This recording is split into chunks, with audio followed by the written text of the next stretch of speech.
وعلم آدم الأسماء كلها ثم عرضهم على الملائكة فقال أنبئوني بأسماء هؤلاء إن كنتم صادقين.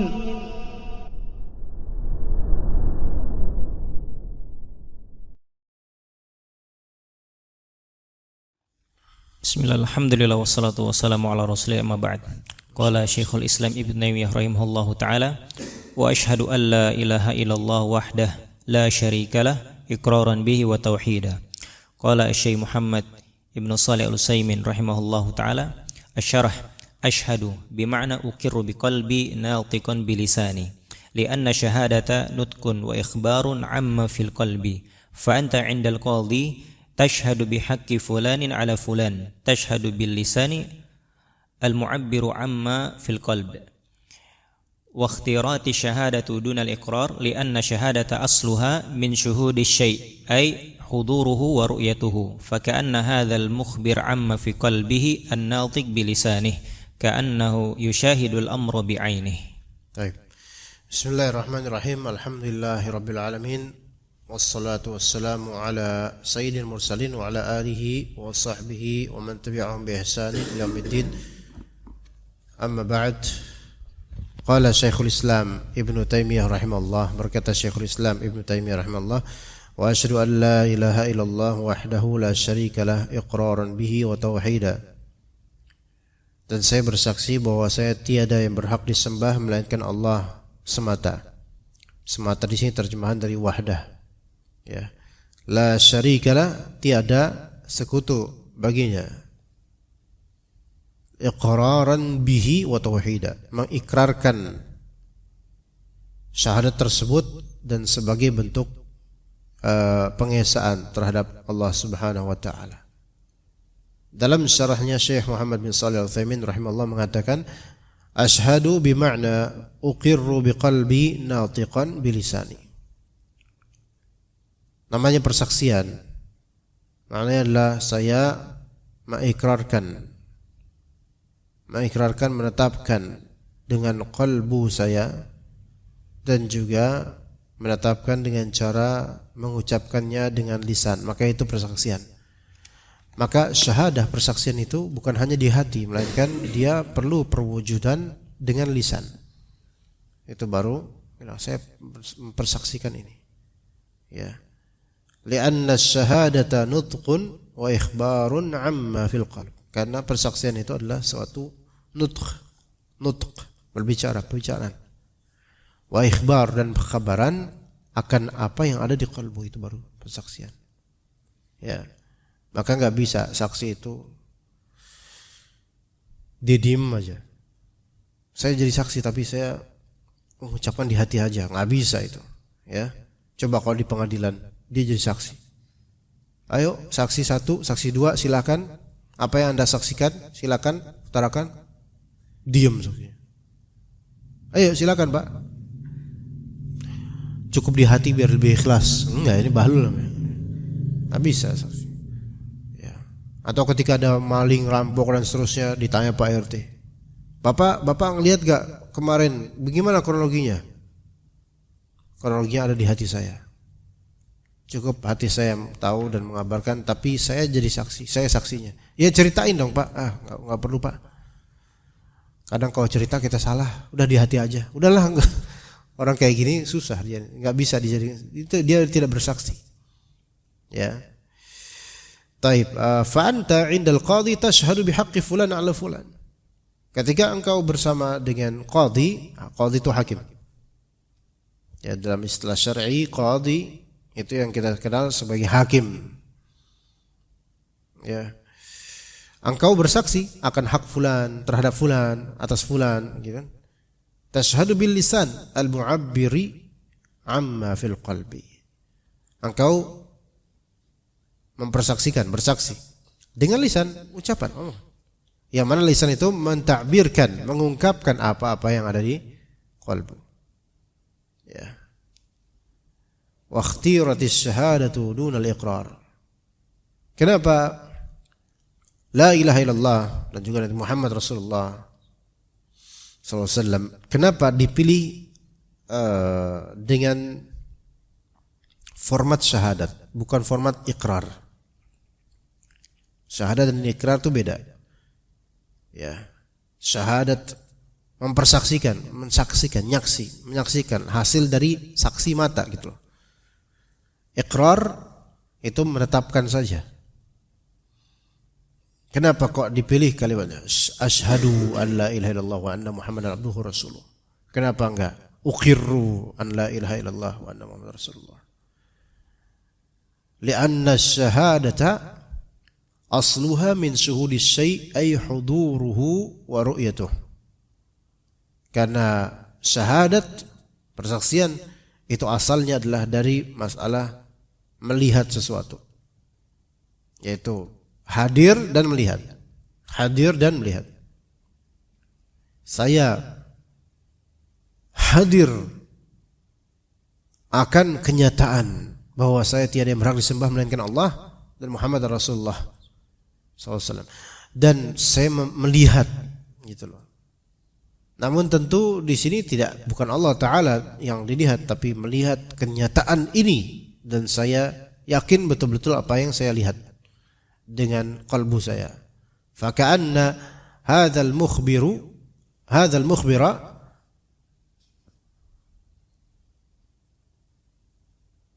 faka'anna hadza al-mukhbiru amma fi qalbihi an-natiqu bilisani.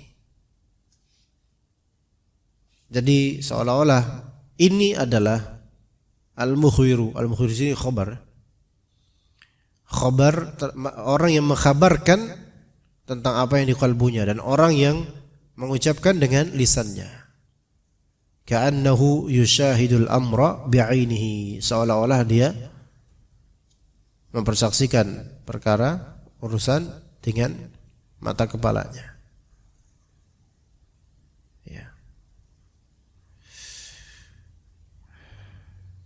Kata Allah Azza wa Jalla di surah Al-An'am, qul ayyu syai'in akbaru syahadah qulillah syahidun baini wa bainakum. Di surah Al-An'am. Ini kalimatnya Masya Allah. Ayat Allah Azza wa Jalla, qul ayyu syai'in akbaru syahadah. Persaksian apa yang paling besar? Qulillah, katakanlah Allah Azza wa Jalla. Persaksian Allah itu yang paling besar. Qul ayyu syai'in akbaru syahadah qulillah. Dan juga Rasulullah SAW ketika dilecehkan oleh kaum musyrikin, wa yaqulu alladhina kafaru lasta mursala, dan orang-orang kafir berkata, kamu wahai Muhammad bukan mursal, bukan seorang rasul. Qul ya wa yaqulu alladhina kafaru lasta mursala qul kafa billahi shahidan baini wa bainakum wa man 'indahu ilmul kitab. Katakanlah, cukuplah Allah sebagai saksi antara kami dan kalian, dan juga orang-orang yang memiliki ilmu tentang Alkitab, mereka juga menjadi saksi.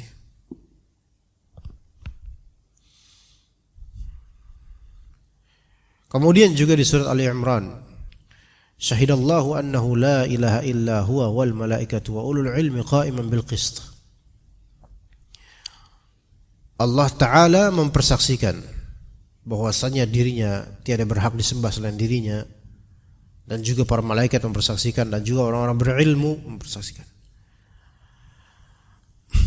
Dan kembali ke yang tadi Al-An'am, qul ayyu syai'in akbaru syahadah qulillah.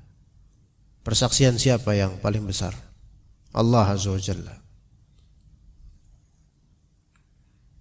Maka Allah Ta'ala melihat, dan Allah Subhanahu wa Ta'ala ada menjadi saksi atas setiap amal saleh insan.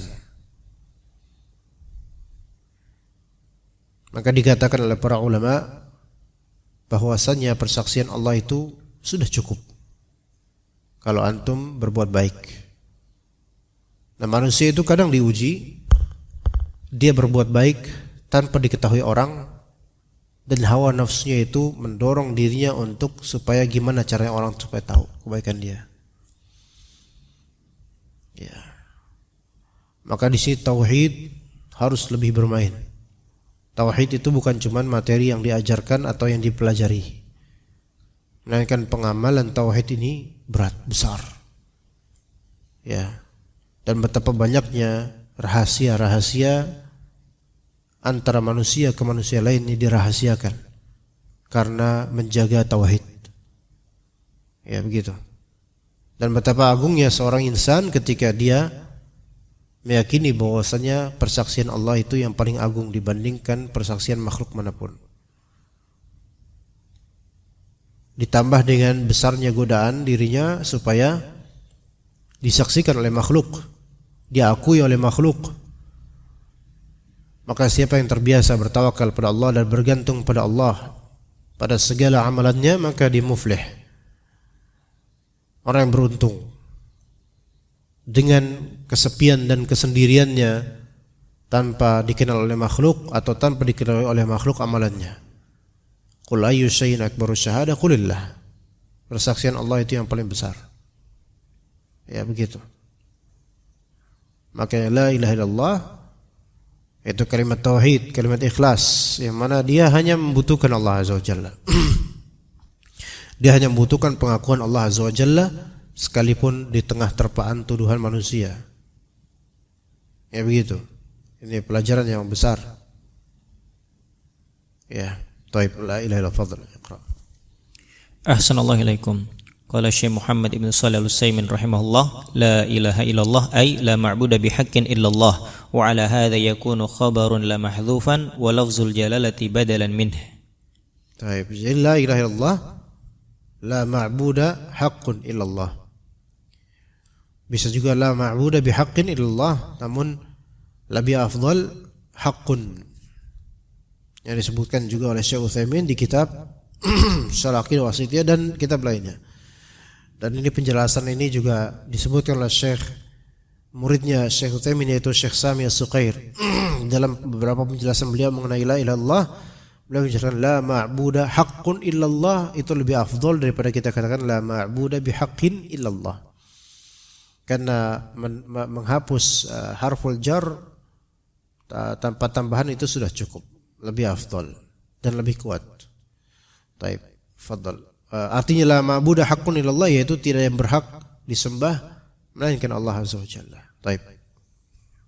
Ahsanallahu ilaikum. Wa qala rahimahullah wahdahu la syarikalah. Wahdah hiya min haitsul ma'na taukidun lil itsbat, la syarikalah taukidun lin nafyi. Taib. Kalimat wahdahu la syarikalah, semata-mata Allah Azza wa Jalla berhak disembah, tiada sekutu baginya. Kalimat la ilaha illallah wahdahu la syarikalah mudah terucap di lisan. Betapa banyaknya dari insan yang tidak memaknai kalimat-kalimat ini. Mengucapkan asyhadu an la ilaha illallah atau la ilaha illallah wahdahu la syarikalah, namun tetap merasa belum cukup baginya Allah Azza wa Jalla. Ingat zikir pagi petang atau zikir setelah salat, la ilaha illallah wahdahu la syarikalah, lahul mulku wa lahul hamdu wa huwa ala kulli syai'in qadir. Namun betapa banyak yang mengucapkan itu, dia tidak puas dengan kalimat itu dan dia tidak puas dengan Allah Azza wa Jalla. Tidak cukup baginya Allah. Katanya wahdahu la syarikalah, hanya Allah semata, tiada sekutu baginya. Namun dia menyekutukan Allah dari segi ketergantungan hati. Merasa tidak cukup dengan apa yang Allah beri, merasa tidak cukup dengan Allah Ta'ala menjadi saksi. Harus butuh dengan validitas manusia. La haula wa quwwata illa billah.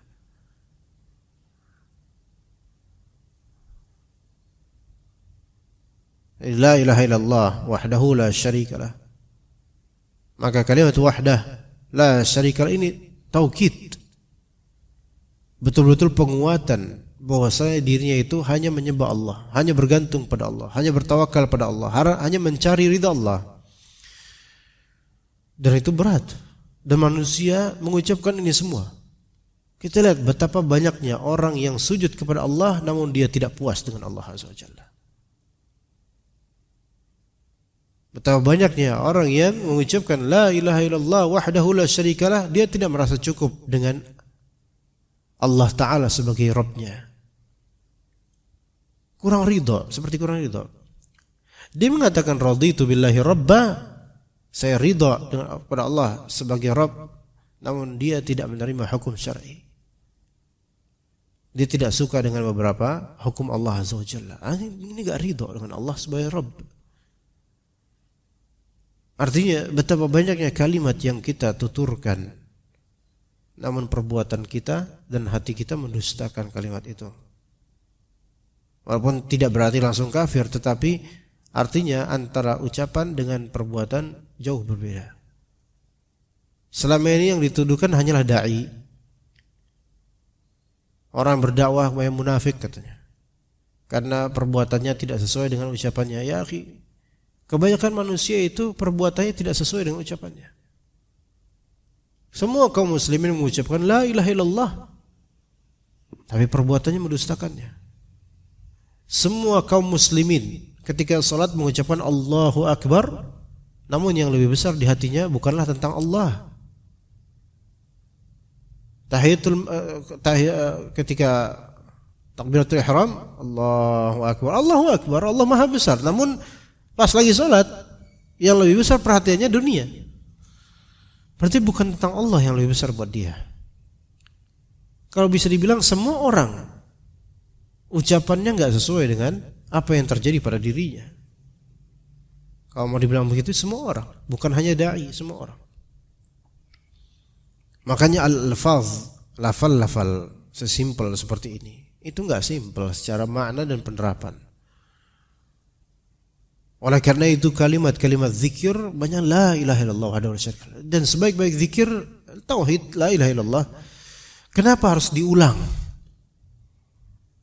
Supaya ingat terus. La ilaha illallah ini ingat terus. La ilaha illallah wahdahu la syarika lah, lahul mulku wa lahul hamdu wa huwa ala kulli syai'in qadir. Enggak merasa resah dia dengan ketidakcukupan di sekarang ini. Ekonomi sulit. La ilaha illallah wahdahu la syarika lah, lahul mulku. Kerajaan milik Allah, semua ini milik Allah. Walahul hamdu, segala ketetapan Allah itu terpuji. Wa huwa ala kulli syai'in qadir, Allah Maha kuasa atas segala sesuatu. Kemiskinan antum itu kuasa Allah. Allah yang bisa mengubah antum miskin menjadi kaya tiba-tiba mendadak, kuasa Allah. Antum yang sekarang lagi sulit bisa berubah mendadak berubah menjadi apa? Orang yang dipermudah oleh Allah Azza wa Jalla, wa huwa ala kulli syai'in qadir. Ya, maka zikir-zikir seperti ini, asyhadu an la ilaha illallah wahdahu la syarika lah wa asyhadu anna muhammadar rasulullah. Halas, tenang antum wanita. Cukuplah dengan ini semua. Jangan cuma kalimat doang. Ya, jangan cuma kalimat doang. Penerapannya di qalbu, merasa cukup dengan Allah Azza wa Jalla. Taib, iqraran bih. Ahsanallahu ilaikum.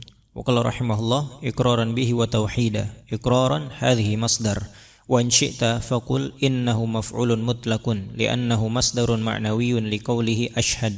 وأهل النحو يقولون إذا كان المصدر بمعنى الفعل دون حروفه فهو مصدر معنوي أو مفعول مطلق، وإذا كان بمعناه وحروفه فهو مصدر لفظي، فقمت قياما مصدر لفظي، وقمت وقوفا مصدر معنوي، وجلست جلوسا لفظي، وجلست قعودا معنوي. وقوله توحيد مصدر مؤكد لقوله لا إله إلا الله. Ahsan. Di sini berarti ada pelajaran semester nahwu, yaitu masdar ma'nawi, sebelum masdar lafzi dan masdar ma'nawi. Kalau masdar lafzi, yang mana semua ini maf'ul mutlak sebenarnya, cuman ada maf'ul mutlak itu kan menggunakan masdar. Maf'ul mutlak itu menggunakan masdar. Yang dia pakai nanti untuk maf'ul mutlak, apakah dia masdar lafzi sesuai dengan lafal fi'il atau masdar ma'nawi tidak sesuai dengan lafal fi'il namun semakna dengan lafal fi'il.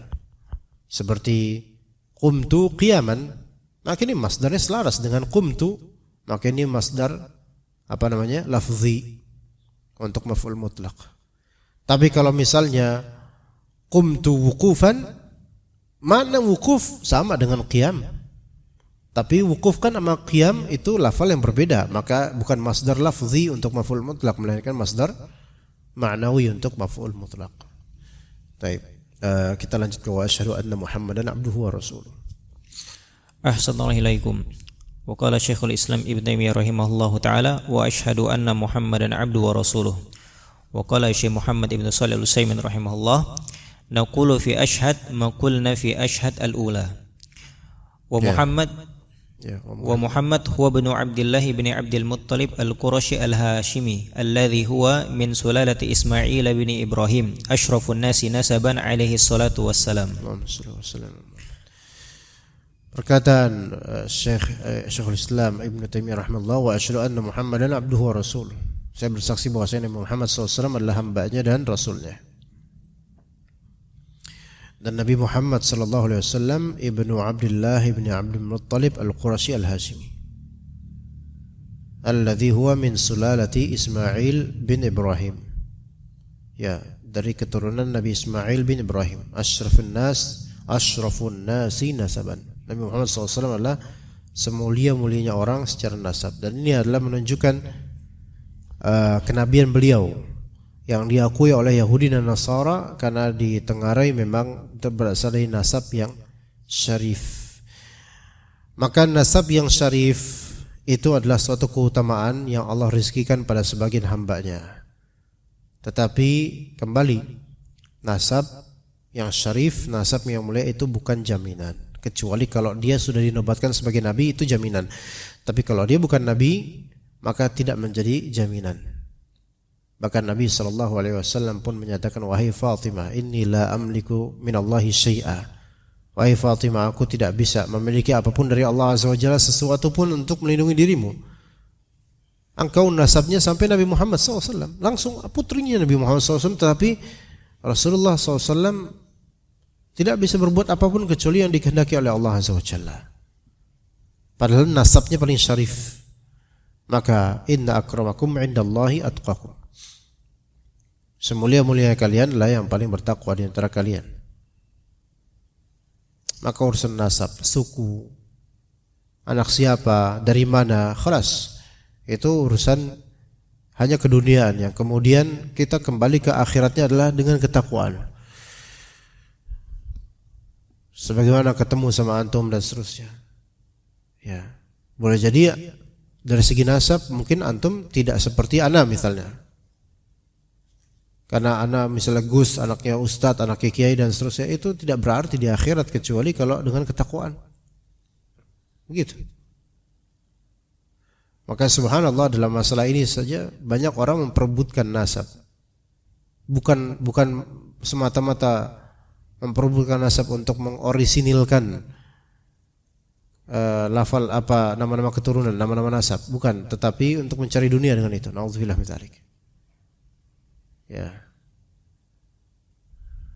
Maka beginilah ya ikhwan, dunia ini seperti ini. Orang ketika yang dicari itu hanya dunia, khalas. La ilaha illallah itu dibuat dagangan. Dan syahadat Muhammad abduhu wa rasuluh dibuat dagangan. Ulaika alladzina ishtarul hayatad dunya bil akhirah. Mereka adalah orang-orang yang membeli kehidupan dunia dibayar dengan akhirat. Na'udzubillah. Fala yukhaffafu anhumul azab wa lahum yunsarun.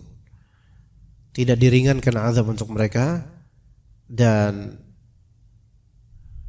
mereka tidak ditolong oleh Allah Azza wa Jalla. Tapi kenyataannya orang-orang yang mencari dunia dengan akhiratnya kok dibuat langgeng gitu hidupnya. Maksudnya bisa gitu-gitu terus. Lah justru itulah la yukhaffafu anhumul azab. Di antara bentuk tidak diringankan azabnya, diberatkan azabnya. Karena kata Ibnul Jauzi di Saidul Khatir, seberat-berat iqab adalah ketika seseorang tidak merasa sedang diiqab. Seberat-berat hukuman adalah ketika seseorang tidak merasa sedang dihukum. Ya subhanallah. Dan di antara bentuk seberat ini, kalau ini bukan kata Ibnu Jauzi, ini dari ana. Di antara bentuk seberat-berat hukuman adalah ketika seseorang bertamadi atau terus-menerus dalam kesalahan dan tidak ada yang memvonis, tidak ada yang menasihati, dibiarkan oleh Allah Ta'ala terus-menerus dalam kesalahan. Maka ini adalah hukuman yang paling berat sebenarnya. Karena hal-hal seperti ini akan menjadi istidraj. Ya. Jadi jangan sampai kita menjadi orang yang menjual la ilaha illallah Muhammad Rasulullah. Dan harus dibedakan antara kita mendapatkan benefit dunia dari la ilaha illallah Muhammad Rasulullah dengan kita mencari dunia dari la ilaha illallah Muhammad Rasulullah. Itu hal yang berbeda, tidak disamakan. Karena ada kala seseorang mendapatkan rezeki karena beramal, namun yang buruk adalah dia beramal supaya dapat rezeki. Jadi beramallah, antum akan dapat rezeki. Namun jangan beramal karena antum cari rezeki darinya. Rezeki Allah jamin. Beramal silahkan. Adapun ketika untuk beberapa amalan yang Allah dan Rasulnya janjikan rezeki, silahkan berharap untuk mendapatkan rezeki, namun tetap dominan niatannya mencari ridha Allah, bukan rezeki. Kata Nabi SAW, man sarrahu an yubsata lahu fi rizkihi wa yunsalahu fi atharihi falyasir rahimah. Silaturahim di antara efeknya adalah dibentangkan rezeki, namun tidak boleh niatan dominannya rezeki. Ya. Yang ajaibnya kan berapa tahun belakangan ngelihat necklace atau kalung apa ini selawatin aja. Subhanallah, antum berarti melakukan selawat yaitu ibadah yang besar supaya dapat ini. Lah ini, ya kan, mencari rezeki dengan amalan. Ya begitu. Ya, seperti itu ya Khalid. Ya, antum lihat ustaz-ustaz antum di Al-Irsyad, guru-guru antum, mereka dapat rezeki enggak dari ngajar? Dapat. Kalau enggak, ya mereka enggak ngajar. Tapi mereka bukan dalam rangka mencari rezeki, maka mereka baru mengajar. Enggak gitu. Kadang ngajar di pesantren itu sulit. Apa yang ngadepin anak-anak seusia antum itu sulit, Masya Allah. Antum masih bagus, bisa diatur. Teman-teman antum, subhanallah, berat. Ngajar anak SMP itu berat. Dari SD, SMP, SMA, anak paling gak suka ngajar anak SMP karena gak jelas. Kayak Khalid ini sekarang ini, ya mulai gak jelas ya antum? Oh enggak, ya alhamdulillah. Iya berat, Masya Allah. Seandainya orang tidak punya passion atau tidak ikhlas, itu sesuatunya berat, kecuali kalau dia dapat dunia dari itu, cari dunia dari itu. Ya maka semoga Allah jadikan kita menerapkan orang-orang yang menerapkan asyhadu an la ilaha illallah wa asyhadu anna muhammadar abduhu wa rasuluh. Ya, dan itu bukan hal yang ringan, tetapi insyaallah akan Allah Ta'ala permudah dan ringan jika kita jujur sama Allah Azza wa Jalla, dan akan Allah permudah untuk kubur kita dan juga akhirat kita. Kita cukup sampai sini insyaallah. Jazakumullah khair jazaa atas kehadiran antum semua. Barakallahu fikum jami'an. Wa sallallahu ala nabiyyina Muhammad wa ala alihi wa sahbihi ajma'in. Subhanakallahumma bihamdika asyhadu an la ilaha illa anta astaghfiruka wa atubu ilaik. Assalamualaikum warahmatullahi wabarakatuh.